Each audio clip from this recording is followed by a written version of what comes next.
Andy, I want to do steak and potatoes today, but I want to do steak and potatoes probably in a way you've never, maybe call it bougie on a budget. You getting chefy?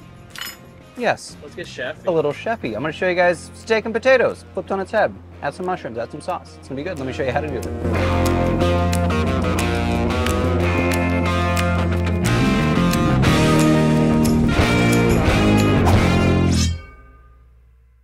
Let's start with what's going to take the longest. That's our sauce, our red wine reduction. Don't let it scare you. It's not nearly as difficult as you might think. However, it does take a little bit of time, a little bit of patience. Just a bit of oil, garlic, rosemary. Let that bloom out. Let those flavors bloom for a good 2 minutes or so that we're like kind of bringing out those vibrant flavors and just adding them. If that makes sense, it makes sense. Now we're going to add equal parts beef stock and red wine. That's kind of it. That actually is it.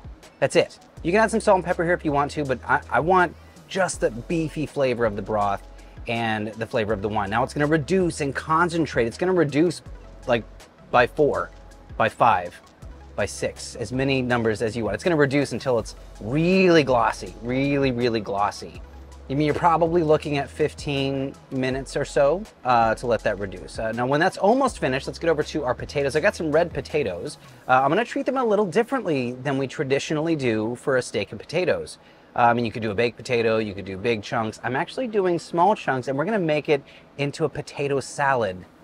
It might be a weird potato salad, but it's gonna be a good one. So I like a large dice here. Let's go in with some Country Crock Drizzle and Sizzle right down on the griddle top and add our potatoes. Let's hit that with a bit of salt, pepper, garlic, and let it cruise for a while. Think of it almost like home fries, right? So toss these every once in a while, but we do want decent, medium, high heat to get crispy edges. Now, I did say it's potato salad, so I'm gonna add a bit of mayo to a bowl first. This is gonna mix in, so don't worry about it.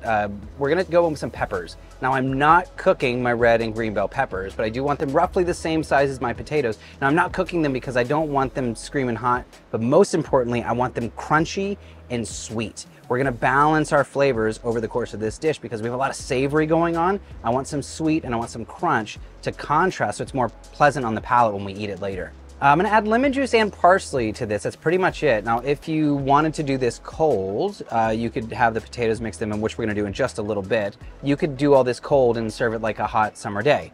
I kind of want somewhere in the middle. It's gonna be a warm potato salad. So once that's all mixed together, let's go ahead and mix everything now, and then we'll bring our potatoes over in just a bit. When the sauce is glossy, a glossy sauce, Andy, this is what it should look like. That's glossy. This is like a crazy, unbelievable flavor. Leave it off to the side. We'll use it later for garnish. Nothing too complicated on our steaks. I've got a couple of gorgeous fillets, or fillets, if you will. Salt, pepper, garlic, and a bit of Blackstone Blackened. It's pretty simple. Don't overthink it. Like a fillet is a really nice cut, or a fillet is a really nice cut. Don't overthink, right? Let the beef be the beef.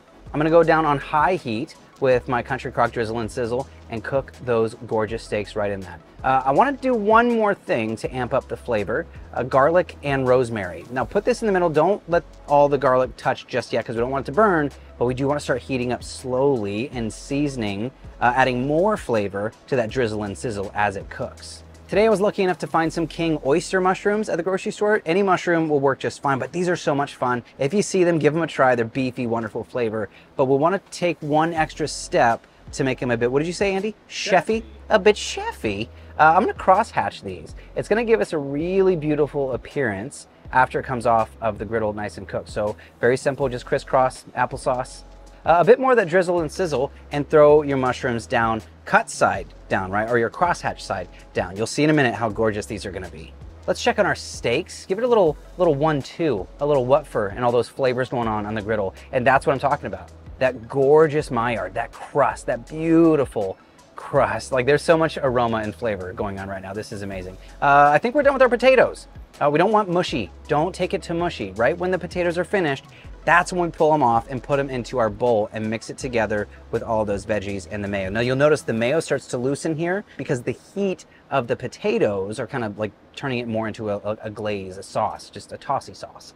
Cook the steaks as long as you like. If you like it well done, please don't use a fillet, just use something else. But if you like it, I mean, to each their own. I'm going for a medium-ish So pull them off and let them rest. A little fun tip here, let your garlic and your rosemary rest on top just for one little kick of flavor at the end. Plating is really simple here. I'm gonna start with those gorgeous mushrooms. I'm gonna spread them out a little bit, one on each side of the plate so we don't cover them up too much. We took a lot of time to make them look pretty. And then that potato salad right down in the middle. And let's give it like a little bias cut on our steak. Now this is that moment where things really start to like come together.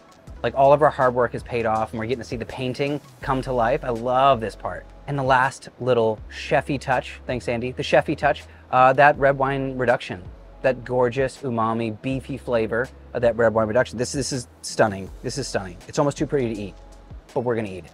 I wanna get some of the steak and that mushroom. Those mushrooms are really fun too. If you've never tried them, if they have them at your grocery store, give them a go. Oh yeah, there's the bite right there.